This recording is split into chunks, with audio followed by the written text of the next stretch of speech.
Hello guys! So for today is magluluto ako sa inyo. So last time is pumunta ako sa Surf and Turf at saka sa Town Butcher dito. And meron akong nabiling tadan!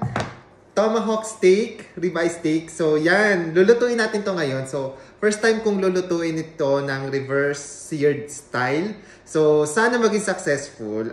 Gusto ko sana gawin siyang medium or medium well, wag lang well done. So, hopefully maging successful. So, simulan na natin. So, dapat dry ko na siya. And then, yung next step natin, lagyan natin siya ng salt.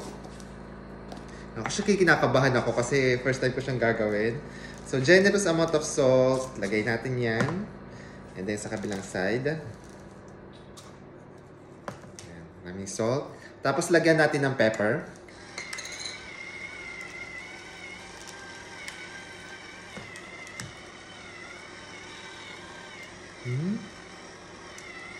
Ayan, so ito, nalagyan na natin siya ng salt and pepper. And then, yung next step natin ay, lalagyan na natin siya sa oven. Tapos, lulutuin natin siya.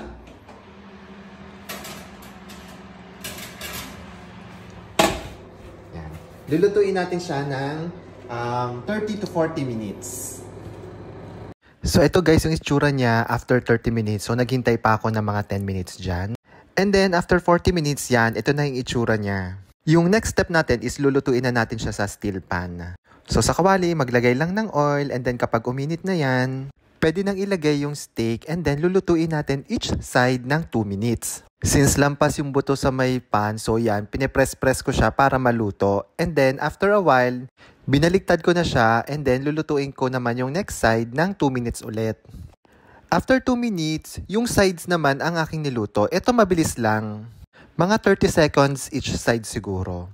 Pag okay na, pwede na nating ilagay yung butter. Tapos, isunod na rin natin yung garlic. Tapos, ilagay na rin pala natin yung rosemary. Ayan, okay na yan and then ready na tayo for basting. Ito yung favorite part ko ng pagluluto ng steak. Every pour mo ng butter sa steak ay parang minamasahe mo yung karne. Syempre, para maging perfect yung lasa. So, ayan ako, feeling chef. Kala mo naman talaga marunong. Hindi pala ito fancy and hindi mo kailangan ng mamahaling gamit. Ang kailangan mo lang is pasensya at lambing sa karne para mas lalong sumarap. Mga 1 to 2 minutes ko palang ginagawa yan.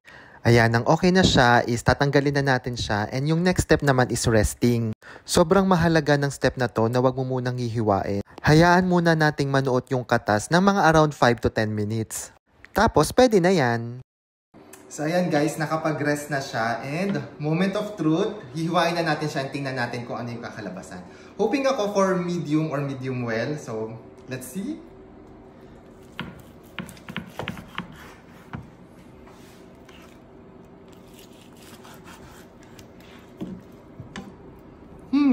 Parang medium well, no? Medium well or well done ba to? Parang medium well kasi medyo pinkish pa siya. So, pasok na pasok, saktong-sakto. So, hiwain na natin siya. Parang medium siya.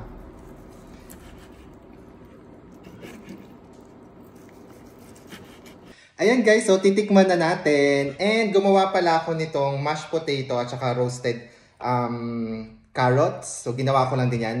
Ako na po gumawa niyan. Pero hindi ko na na-videohan. Tapos, titikman na natin tong steak na ginawa natin.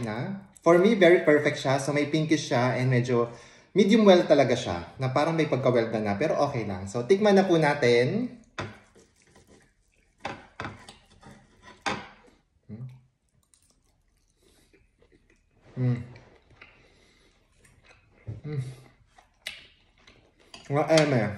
Ang sarap niya. Super sarap! Na-proud ako sa sarili ko kasi first time kong ginawa yung reverse seared and ang sarap po niya and super sulit siya. Sa mga nagtatanong, nabili ko po to kung in peso, around 1,900 pesos po siguro. Pero kung bibilin mo to sa restaurant, malamang triple pa yung presyo nito. Pero dito, kayang-kaya. So, maraming salamat po. So, kakain po muna ako. Until next vlog!